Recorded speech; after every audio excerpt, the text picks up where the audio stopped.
bike route.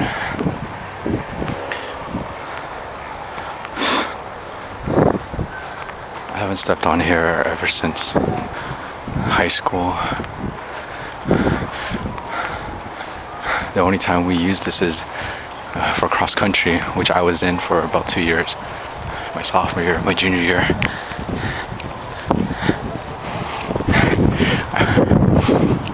Man, like somewhere in the middle there's like a really stinky part. Yeah, I don't think you should swim over here. It's not recommended. Okay, another memory popped up. Like, I remember my junior year, we would run over here, and then we had like a couple new members, and one of them was Ryan Winfrey, and that was Ryan's brother. And first time, he was, one of the slowest ones, and I was a little bit ahead. He got tired, but throughout the course, damn.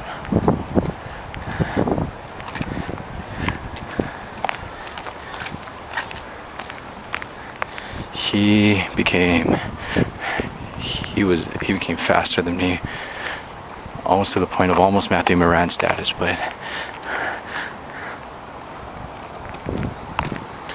how come I never knew this house existed over here? What are these? Weird. I don't remember. But yeah, cross country. Matthew Moran was always the fastest, followed by a couple of the new members, which included Ryan Winfrey. And guess who was the slowest male runner? Me. Oh my god, even freaking Samantha Moran almost caught up with me. That's kind of embarrassing too. It's okay, it was only for fun. I know they wanted me to like run faster, but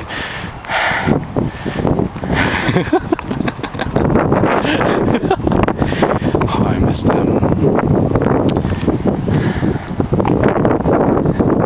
Alright, I'm just gonna sign off a little bit and then I'll record back again. It's gonna be dark. Okay, right here we have Hawaiian Electric Company stuff over here.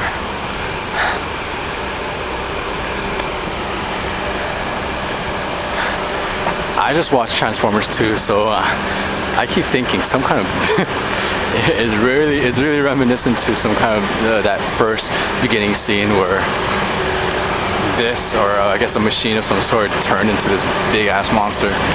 Damn. It's weird how like this can power up a lot of people's houses, lights. It's crazy. It's such a crazy concept.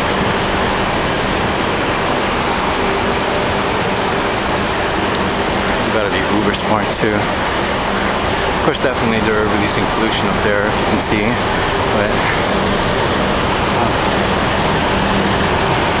man, like, I took speech 361, and the majority of the class talked about just changing the world of how it is, because it's just run by these big corporations. I mean, basically waste, okay?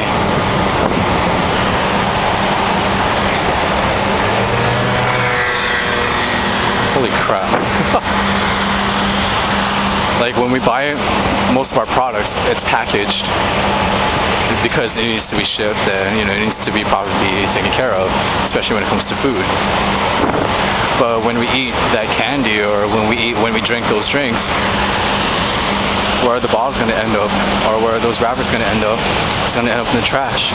And those things are less biodegradable than the natural resources that we have. And it's just going to end up in the dump. I know it's not like new news, but the fact is, it's just where the trash is piling up. And our professor was thinking, why can't we make a product that, say for example, you buy a shoe, and after maybe a couple of years or so, you say, okay, this shoe's worn out, I don't want it. Then you could just plant it on the ground, and and then it'll sprout a tree or something. Crazy idea. But I see where he's going though, because yeah, all of our old shoes that we don't use, I mean, sure, sometimes we give it to Goodwill or something, or pass it down, but for the majority of the time we just throw it away. We throw everything away. So the question is, can we make products and packaging now so that when we don't need them anymore, we can just easily maybe plant it over here, or put it in a fill where it's really biodegradable. Of course, there's a lot of problems with that. First problem is that the corporation, right? If they do somehow decide to do that, that's gonna be really costly for them and their part to have like this kind of technology, to have a really biodegradable product, especially if you're like selling toys, bicycles, where most of the material not biodegradable. Second, why would the corporations do that kind of stuff? You know, why would they want to do that? What's their number one goal? It's to make profit, and whatever means necessary, however cheap they can make those products, that's the way that they're going to make them.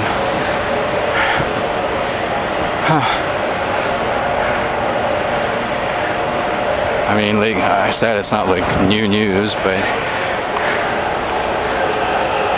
why does it seem so different from like 6 or 7 years ago? I guess they have more grass now or something. I have no clue. Okay, so far I have not gotten beat up. It looks like one of these Alex Mack kind of stuff, where you go in and then you get covered with this cool liquid, and after that you can burp bubbles and change into water, and telekinesis, I forgot her powers.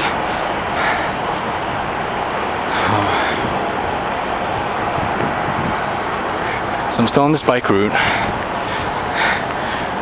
Well, thanks for hearing me out, you guys. I am pretty lonely. And I guess it's like my only therapy session here, huh? On July 5th, Rotel's gonna have a barbecue. So I already bought half of my ingredients. I'm gonna make some spaghetti. I mean, I made some for Learning Unlimited, and they liked it, and Justin liked it. So hopefully my friends will like it too. Yeah, I haven't seen them in person in a long time. It's really cool how we're still connected. We're still friends. The friends I'm referring to are from band, from Waipahu High School band. We graduated, it was like 17 of us, but we can add a little bit more. And we're still pretty much connected. I mean, even though one of us left, like me and AmeriCorps, Connecticut, but it's alright. But like my dad and I guess Justin too made a really good point. It's like, you know, if we stay here and just hang out with friends, you know, we're like right now we're not going anywhere. We're not going anywhere because we're sticking with our friends. I think it's time to venture off. And that was actually one of the first times I listened to my dad this year. No, I'm just joking. No, not really. But yeah, he made a great point. I mean, like we're still together, doing crazy stuff.